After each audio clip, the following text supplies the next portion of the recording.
So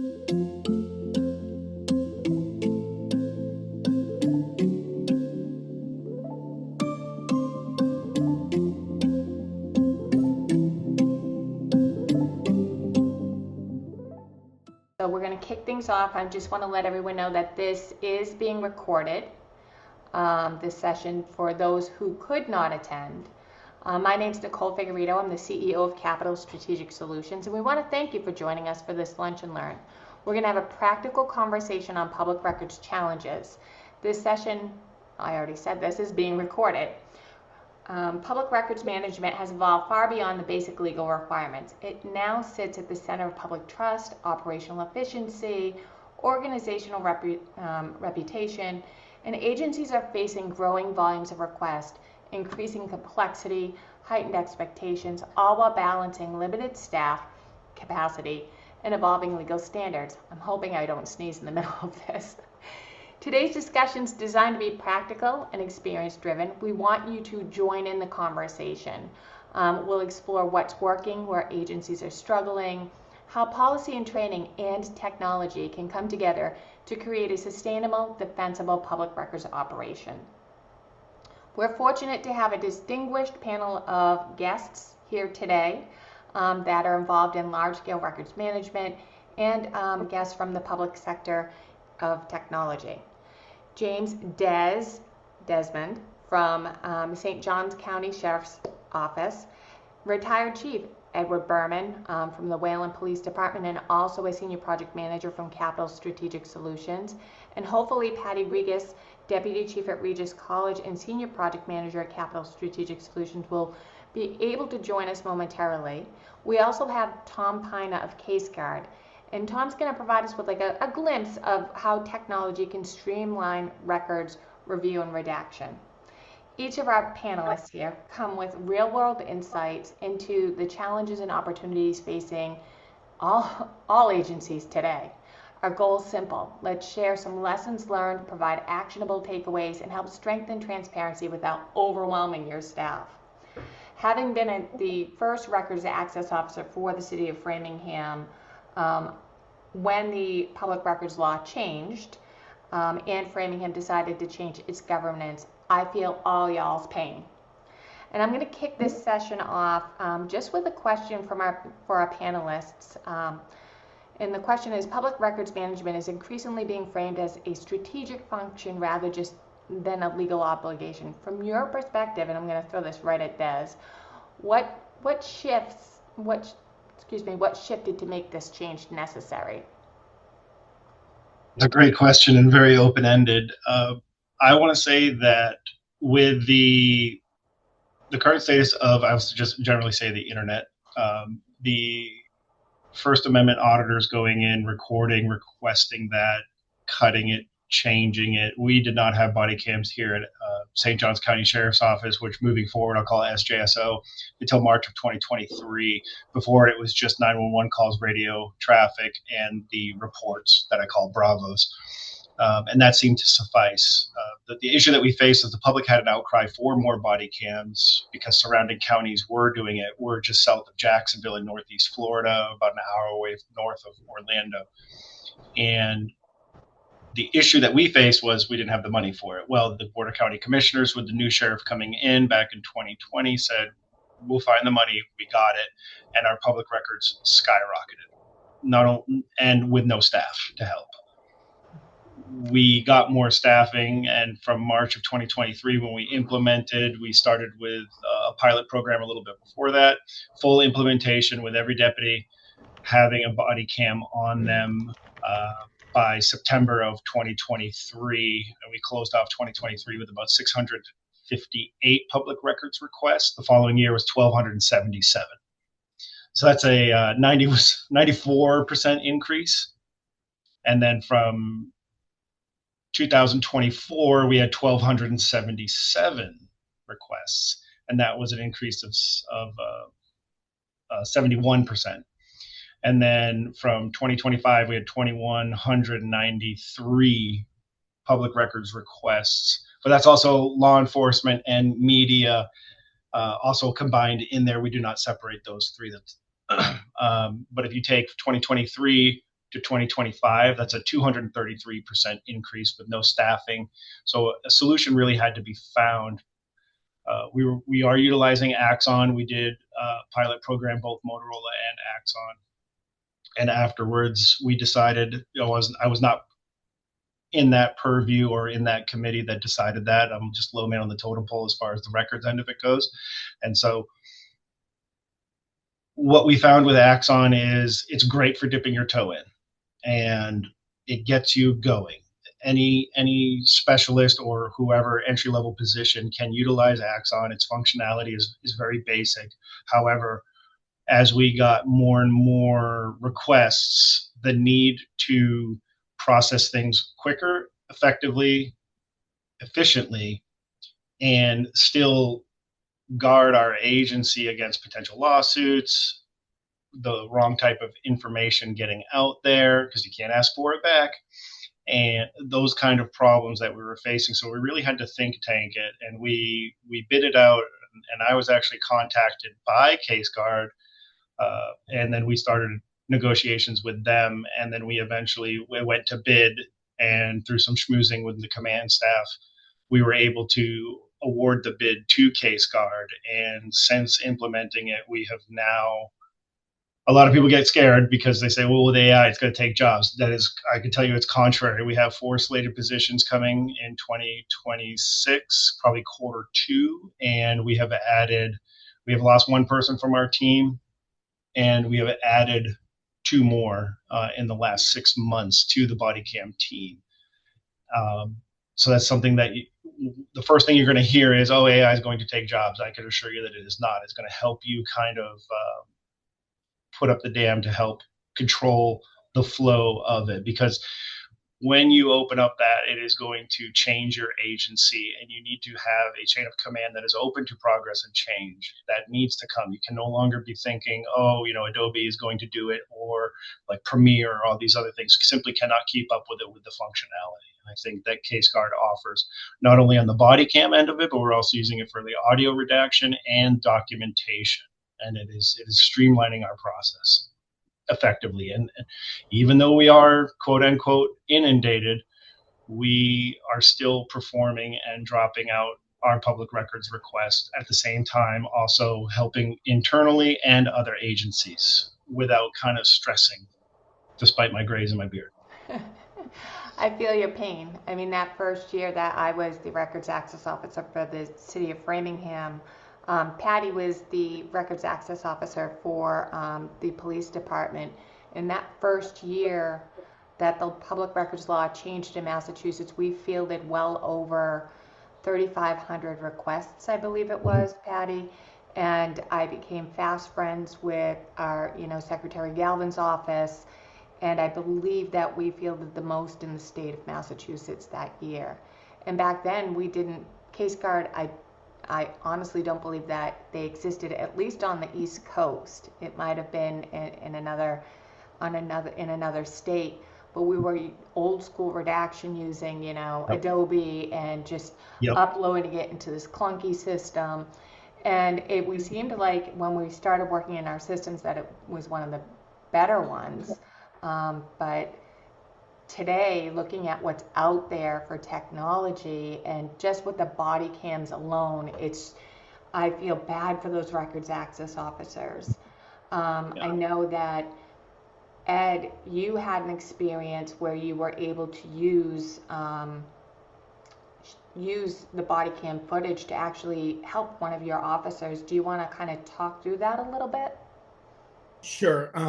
So just kind of getting also back to something that Des said was when we were looking at what product we were going to purchase, we looked at Axon, we looked at Motorola, we looked at another company, but obviously money was also an object, right? So we did not go with Axon because that would have required us to get a body cam for each officer.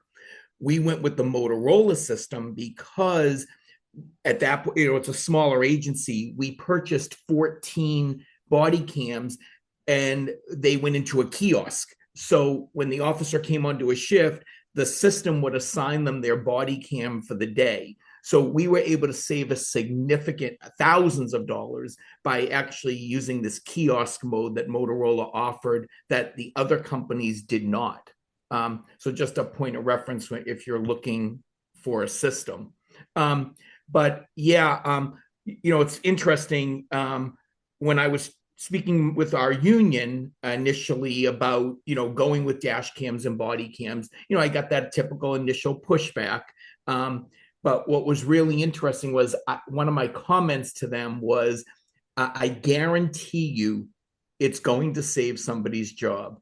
And literally the first night we went live, that my statement came true. And from that day forward, they were like, we got it. There's not going to be an issue here.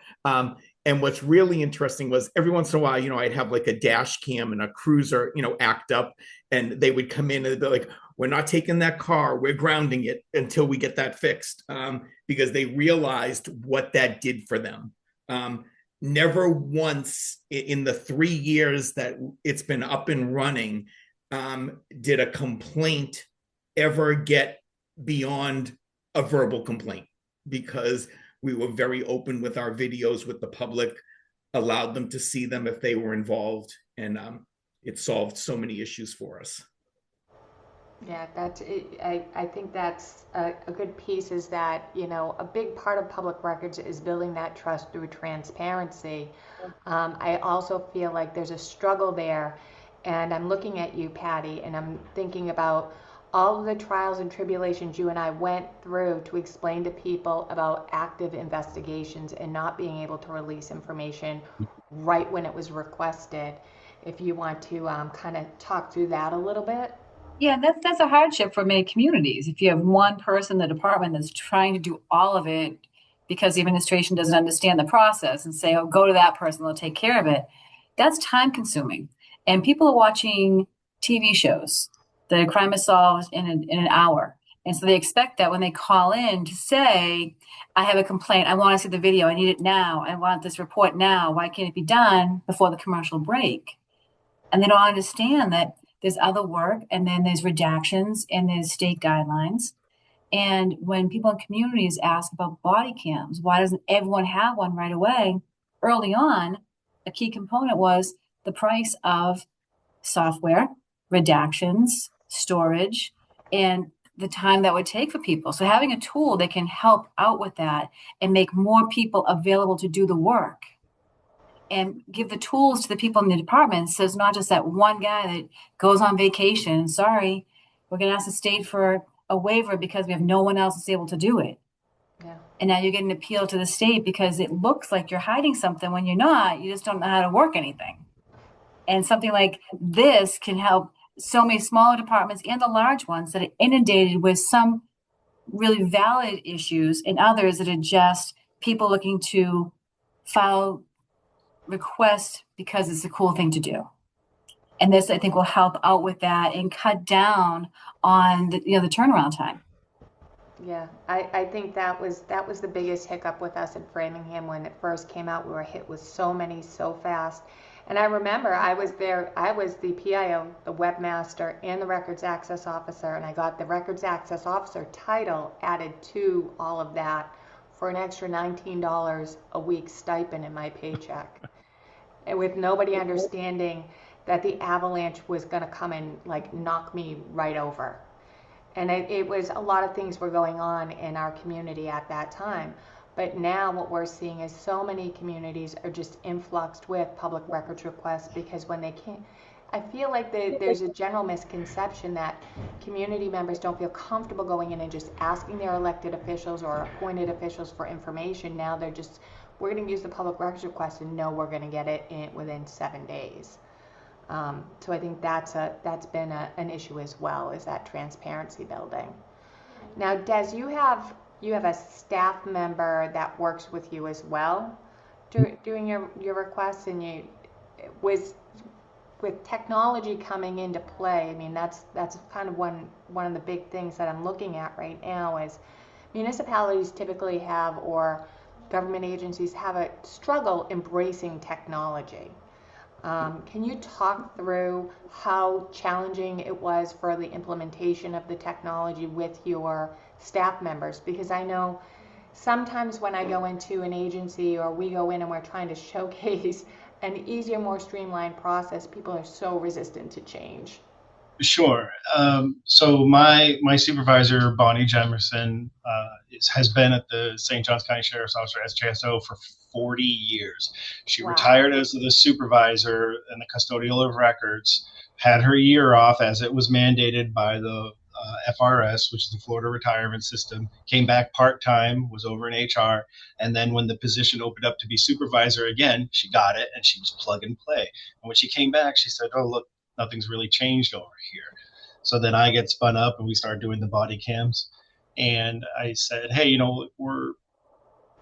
it's on the horizon. We can see the workload coming. What do we, and again, CaseGuard had reached out to me and she came up with a really good idea of, and again, I know this is about public records, but with her time dealing with P files or personnel files in HR as a part-time employee, she said a united front within your agency, because if you are just if money and budget is an issue, uniting things like your public information officer, we use it for our risk management, that's like our benefits, we keep it separate down here. I don't understand, doesn't make sense to me, but whatever.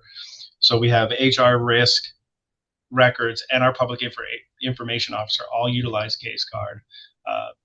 So with that, on the PIO scale, when a major case happens, like you were talking, Patty, we can clip that while the sheriff or our PIO is out there briefing the public, either with a news conference. We can supply a quick little video because all those people talking on Facebook, neighborhood chats, and whatever else, we can, you don't want to say create the narrative, but you can frame it. Hey, this ABC happened. Give us the time to investigate. This will pacify everybody with what's happening. This happened. We can't hide that it happened. Give them the information. The threat is no longer a threat. Have a great day. Give us the week to investigate. On the P file side, well, say it was an officer-involved shooting, right? God forbid. Now, well, how many times now the request comes in for that? Well, the P file can be completed by HR. We as records, we get the request once the case is no longer active, because we're like that. And we have a letter that we can send out that we send and we attach to the public records third party that handles our PRRs, basically saying, please ask again. But we can still work on that project knowing that it's going to eventually come out. So changing the mind, and my brother was a Marine for 20 years. He said old core pre 9/11, and then 9/11 happened, and they came up with all these new ideas with the big budget, and the old core was dragging it down. Well, I changed it to old guard, and unfortunately, anybody that knows in this industry, you get promoted, you get up, you lose touch. And then it's, well, that's not really a good idea. It's not really in the budget. To me, that's kind of a lame excuse. You can just say no. We're all adults, right? So by formulating it, you can't just go in there and say, it stinks, we want to change it. Well, what do you want to change it to? Having a viable option in there that is good for everybody, multi-units combined together, working as one, and talking to each other. Go out to lunch. That's all it takes, And we found that was much more successful, because I think if we had run point on it, just records alone, it probably would not have gone in our favor. We'd be struggle busting it right now. So my supervisor and now my new manager for the last 6 months, extremely progressive, and now I'm playing catch up. When she's running circles around me, I call her Hurricane Jamil, because she just comes in, I'm like, what do you got today? What are we doing? What is now being deprioritized and now prioritized? I love her dearly, but you have to be progressive. It's the 21st century. Saying how we did it back in the 80s and 90s, that was 30 years ago. You got to wake up and think about it. Like, grunge music is gone. It wasn't 10 years ago. Somebody like me, And so hopefully you have somebody in your agency that understands it and sees it. And if not, invite them down. I took a director to come and sit with me. I thought I was only going to get 15 minutes with my director, Tara Wilds, who's fantastic. She's also very, very progressive. For an older bird, don't tell her I said that. And she sat with me for about an hour. We played, one of our deputies had the ID in front of the camera playing I'm Charlie and I got the golden ticket, Charlie in the Chocolate Factory. And she said, holy cow. And she's watching me track it on Axon. And I was field testing CaseGuard at the time. And I said, now watch with CaseGuard. And I tracked it with that. Yeah, I had fallout. Yeah, I had whatever. But comparatively, side by side, she watched me do it.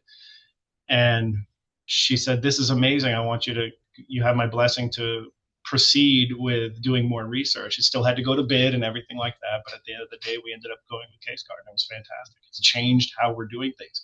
And every day, just today, I figured something out, and I just love learning it. And we're all embracing this change. And it was a struggle. I mean, we're 8 to 10, I think 10 months in, and it's still learning so much about it. And it's great, even for an old dog like me. So as punching into the chat, if per state, how long does it take for the program or software to sync up per state for record standards or redaction standards? So like Massachusetts might be much different than Florida or New Jersey. No, we don't redact much down here. We still redact the major things, and that was another thing was, we get they have the, we call it's the redaction list or the exemption list. Sure. And we put on there, we have the code, we have the reason why we're taking out a brief summary, and then the Florida statute that does that. And we have had zero blowback from it because we give them more information than what they're asking for. Before that, with Axon, I was not fortunate enough. My former partner that I was working with, and that's another thing, is that until 6 months ago, there were 2 of us doing all those requests that I read you those stats to earlier. Now we have 4, and the piling is still coming on, right? So my partner chose to stay with Axon. There's a reason why he's not there doing that job anymore, right? And I'm spearheading the operation now. And so he had 2 videos come back that were a total of about 6 hours of videos between 2 separate cases that he had to go back and rewatch because the citizen said, why are you taking this out? And he had to go line by line, open up a Word document, rewatch something he had painstakingly gone through to redact and go at minute, whatever, Meanwhile, I'm over here clicking the buttons, giving the redaction reasonings, printing it to PDF, attaching it, putting it back into Axon, and releasing it all as one hyperlink. Not one. And I love it. Right. And that's with documentation, audio, and video. So this is not just video. Don't be, it's everything. It's fantastic. If I may butt in there real quick, this is fine. This is a perfect example of this. Just a little background on myself. Before coming to CaseGuard, I was a PIO or communications officer for almost 15 years. And as you said, Des, it's my golden rule was always, if there's something I cannot tell, that I'm not allowed to, or for whatever reason I cannot talk about it, explain it. Just tell people I can't talk about this because, and it'll be fine because people understand. It's just this whole, no comment attitude. That is when things go haywire, and everybody now they want to know because why are they not talking about it? And I think it's a simple rule.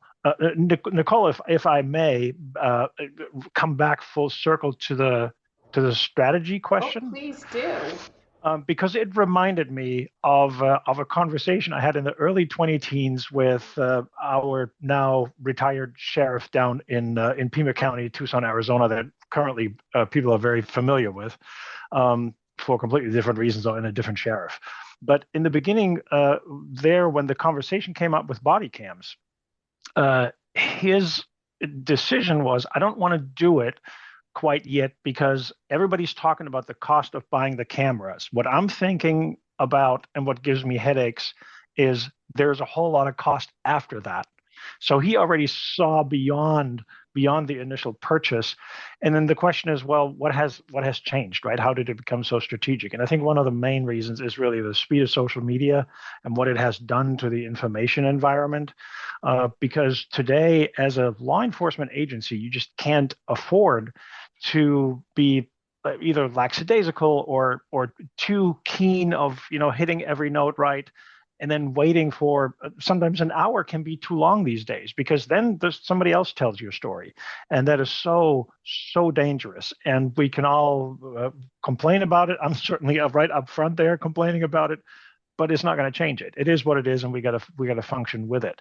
And that is, I believe, where once it became legally an important tool to protect employees.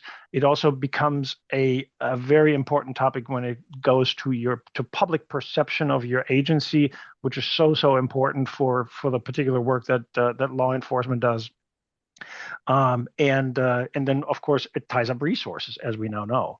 So I think that is where it really began to shift and change, and is what it is today. So this whole redaction issue and public records management is something that was in the back office, and boy, is it front office today, right? It's front and center all the time. The only remark of caution that I want to give there is technology is one aspect to it.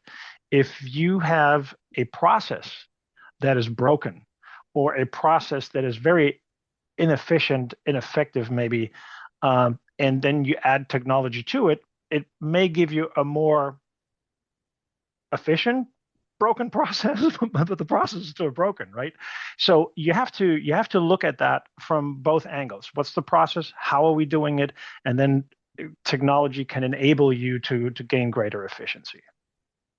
Yeah, and having younger blood in the office is very helpful. I work with a squad of about 4 20-year-olds. I'm 45. Okay, I've been at the agency now almost 10 years, and I don't claim to know everything. And I will call them kids for the sake of argument. And they're like, "Well, why don't we just do it this way?" I said, "Show me."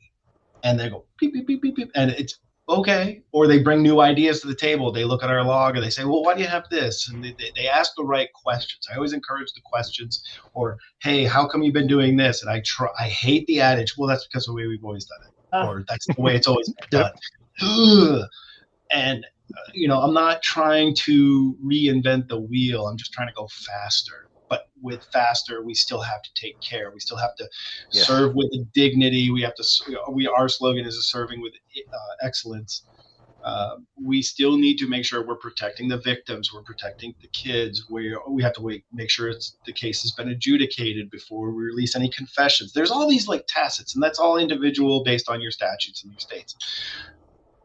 But the confidence that we build with knowing that we have the tool to catch those things, that's one less thing we have to think about. Yeah. Like as Des said, I started conversations here with for roundtabling. Before you answer, don't start with "it's always been done this way." We've always done it. Just don't start with this. Give me something new. My hair will fall out. Oh, we always do it this way. Okay, but we have computers now, so let's just move forward. Move the paper. Right. Yeah. And I think to get to when people are putting in requests, and you might in your gut know it's going to take longer, or we can't give it out, as long as they know why, or a direct connect to the requester and say, what is it you're actually looking for? So I had a young person put in a request, and it was going to take hundreds of hours. And I called him. I said, what are you looking for? This is going to cost you a lot of money. And he re-specified what he was asking for. It was 2 items, not 20 years worth. I said, you don't want everything the city's done. You just want about you. So it's much easier. But people get onto the computer very quickly and say, I want everything. And once you say everything about what, it changes the whole outlook. The blanket request will kill you. That's for sure. It does. Yeah. It does. But I mean, even to touch back and say, like, that's how we used to do it. The wonderful thing about our lower end, because we rank our specialists 1 through 4. You start with a 1 and you go up to 4. I'm a 4 because I'm amazing. So our ones that we no longer exist, everyone's now at 2. And so when our new blood comes in, I think Q2 of 2026, we're going to start them off as 1s, and then they can work up from there.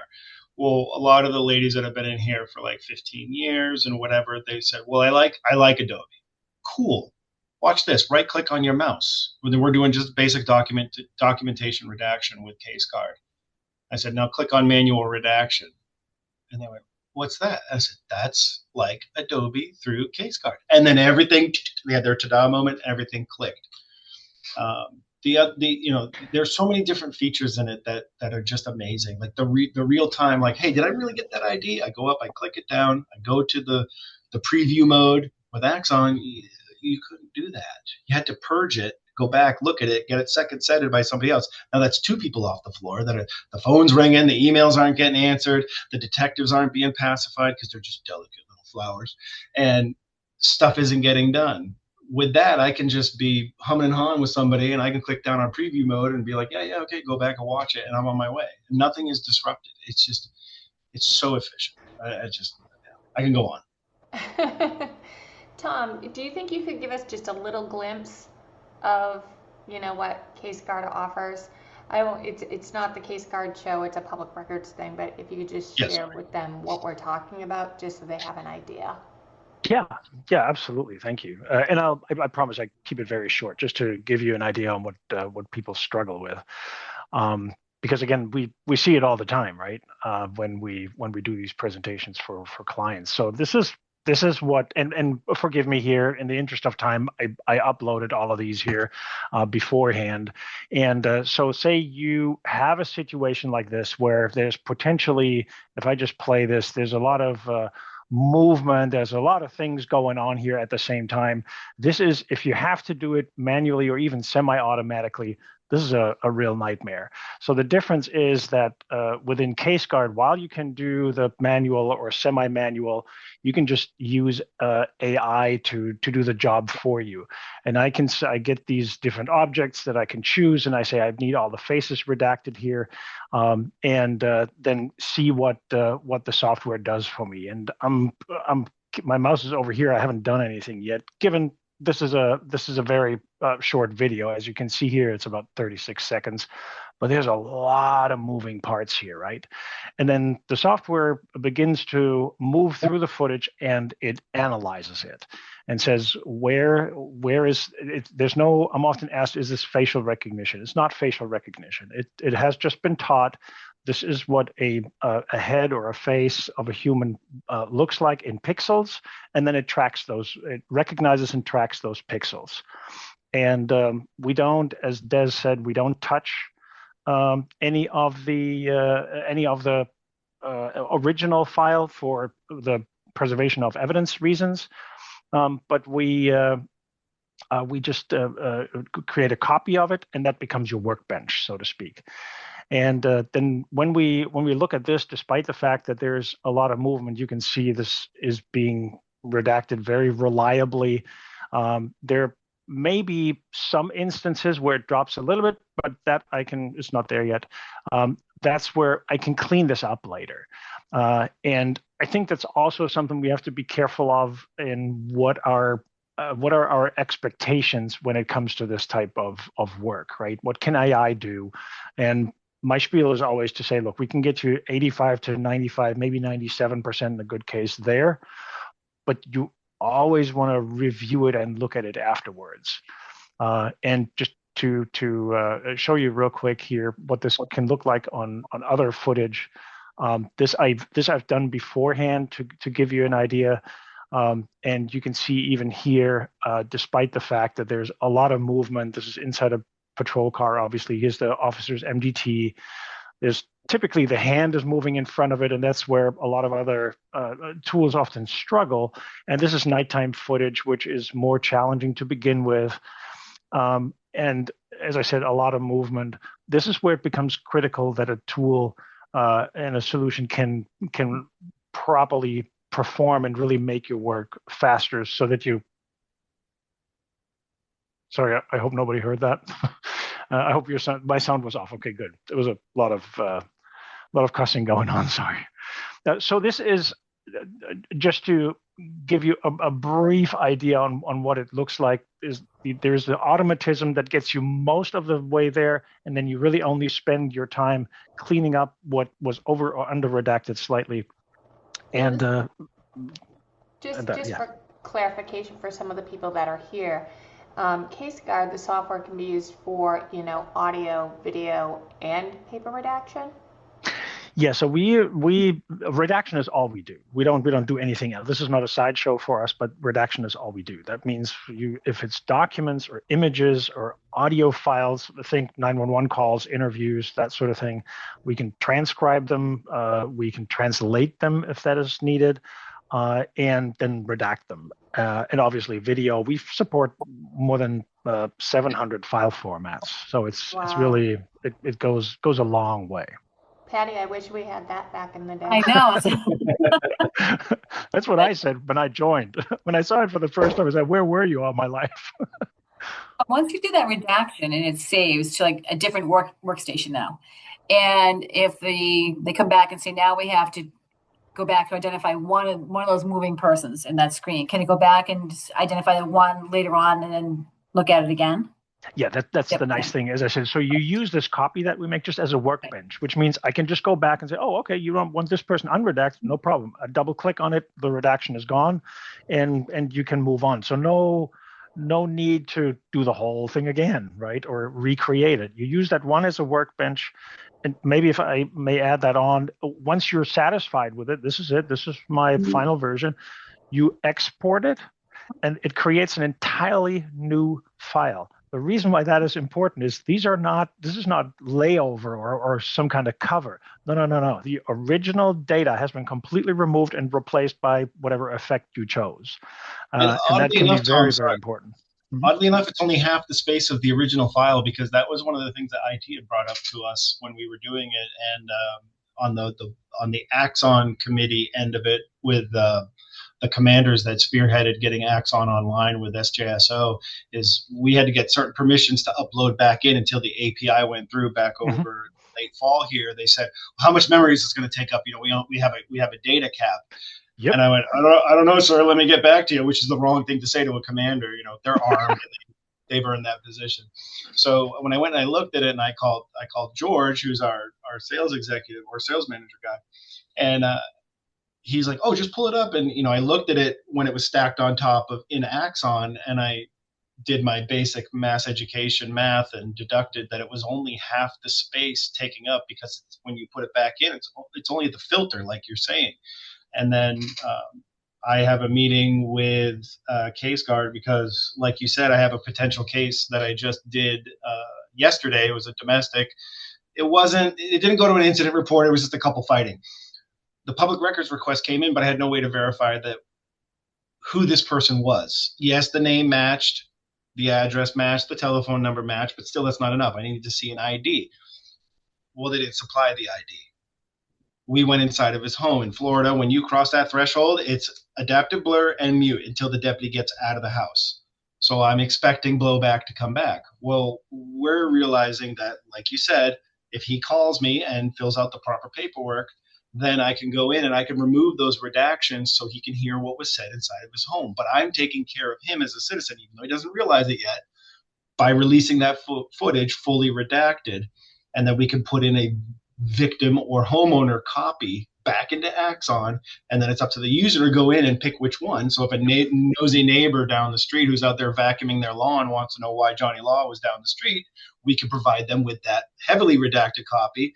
And then if, say, his soon-to-be ex-wife wants a copy of it too, she supplies the ID, we got the other copy for it. So, and we're going to utilize TeamSpace for that, which is a whole nother tacit of what CaseGuard can offer too, and all that information will live on there, because then you could just take that history folder, drop it in over all the files that you had, and the work's done. Don't tell my boss. You make it sound so easy, Des. It's taken 8 months to get to this point, but I mean, it's a lot of learning, and you have to have the capacity, you have to have the drive, and you have to be a bit of a maniac. But if you're in public records, you're already there. Yeah. Get a good coffee machine. I was like, this is not for me. I know enough about it, especially here in Massachusetts, and I learned when I was living in Florida about the sunshine laws down there. Yeah. So we're weird. We're weird down here. Huh? I said we're weird. We're weird down here. It's like the Wild West down there. It really is. It's definitely an interesting environment, and I'm jealous. We got the emu video. We got the guy taking the croc out of the guy, or the alligator out of the swimming pool. You can reach out to me. I'll send you those videos. They're great. Check out our social medias are fantastic. So Nice. I'm with it being at 12:44, and I know that everyone's kind of wrapping up their lunches and getting ready to go back into their workday. I'm just going to ask our panelists to maybe share one tidbit of advice moving forward in the public records realm. Each person to contribute something that a lesson that they've learned throughout their career in public records. So I'm going to look first at Ed, because you've been the quietest the most, which is surprising to me today. Well, Des He's on decaf. Des was talking. I think for us, when I first got in, was knowing what the exemptions are and making sure. And again, I think Des said this also. When you send back the stuff that's redacted or that you could not, and explaining the exemption was huge. And I had the same experience when I gave the exemption and the reason why, it was usually never questioned. Yeah. I'm just going to go in the way that I see you on my screen. Patty? I think similar to what Ed said, public records or dealing with personnel and unions and the public in general, it's the transparency of everything we do. That, yes, we're going to get that for you. Give us a minute to take a look at it. We'll look at the exemptions. We want to make sure you are protected as well. Whether it's you as a citizen, a requester, a paper, or a union, we need to make sure that we are taking care of everybody equally. Tom?